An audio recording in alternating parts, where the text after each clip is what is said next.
Hey, what's going on, guys? It's Jack. Back again to bring you Mythic Garothi Worldbreaker. Just a quick healing guide on just kind of an overview of how we handle this fight and just some tips and tricks to help you get through it as well. Alright, for this fight we had 4 healers, and as the first fight in the instance, it starts off pretty easy. You will still have like the Annihilations that you'll have to have everybody soaking. They usually don't deal that much damage to start with, but going forward, you're probably wanting to have about 2 people, or if you have one person who has a strong personal or a strong survivability, kind of like bear form or something like that, then they usually can live it without a doubt, without too much of an issue.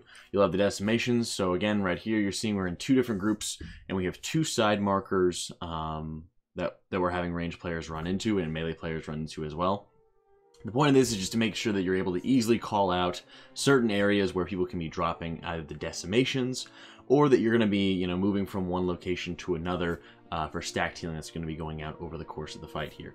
So right off the pull, I'm always trying to hold on to my cooldowns here because the damage can actually ramp up fairly quickly, and because it is a quicker fight in general, I'm kind of just holding on to my hymn for kind of a perfect moment here. So you're seeing here as I'm using just Velens along with an Innervate, just because there's enough damage to really justify it. There's enough damage to get a use in out of Velens, and it's something where, as you're getting your first pulls in and feeling out the fight and stuff like that, feeling out the damage patterns, you do want to make sure that you're not holding on to like Velens, for example, for too long of a period of time.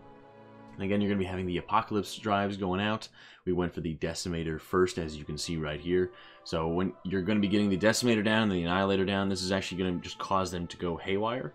So for example, you're going to have the Decimator go haywire, and in addition to Decimator targeting you, it's also going to stun you in place. So you're not able to run them out. You just have to float from one marker location to another. Those Eradications, you will actually be getting sucked in by the boss. So you have to make sure that you run really far in advance. He'll kind of draw you back a little bit and then let you go, and then you run a little bit and then he smashes. So you really have to make sure that you are running as quickly as you possibly can, getting to the back location, and just kind of making sure you're not taking too much damage out there. Of course, you're seeing the very first of the Haywire Decimators going out there. So like I said, they'll stun you in place. Just float to a different marker. You should be just fine. The Annihilations are still very much the same. Right here, we're just trying to make sure that we're splitting up some of the damage here and keeping people topped off here.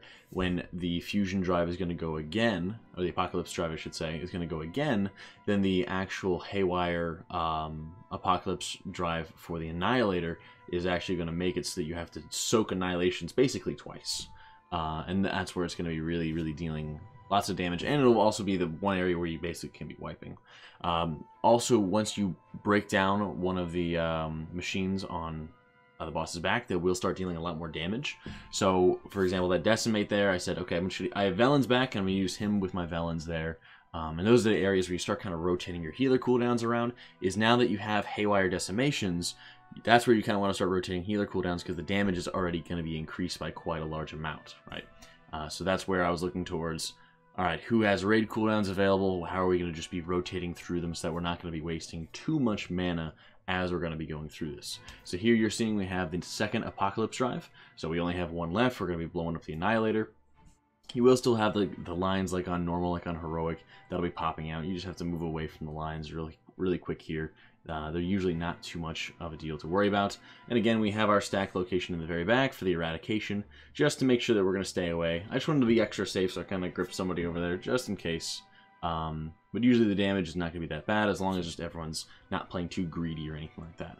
So once we got both of the cannons down, we hit Bloodlust, and then we just basically started going in and started burning the boss. So this is the Haywire Annihilations that go out. So what you're going to see here is we're trying to have at least one person, hopefully 2 or more, just to be able to soak. So I saw some people were already jumping into position and already were calling out that they were going to be soaking the ones I was running to. So I kind of went back to green just to make sure people were soaking it there, and then we were all squared away. We wanted to make sure that, we had as many people calling out as we possibly could, but we wanted to make sure people weren't stacking in just 1 or just 2. So again, the Annihilation will go off the first time, same as usual, but it'll knock you back, and then you're going to have other people soak the remaining if you're not able to go back to it yourself. So here I wanted to be able to split up some of the damage, and then again you have the next Annihilator there that's going to knock you back.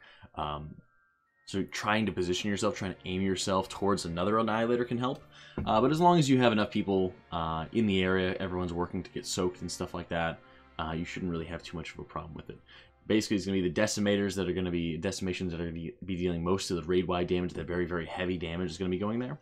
So preparing a raid cooldown there, making sure everyone is going to be spread out enough that they're going to be able to soak any of the markers, any of the annihilations there.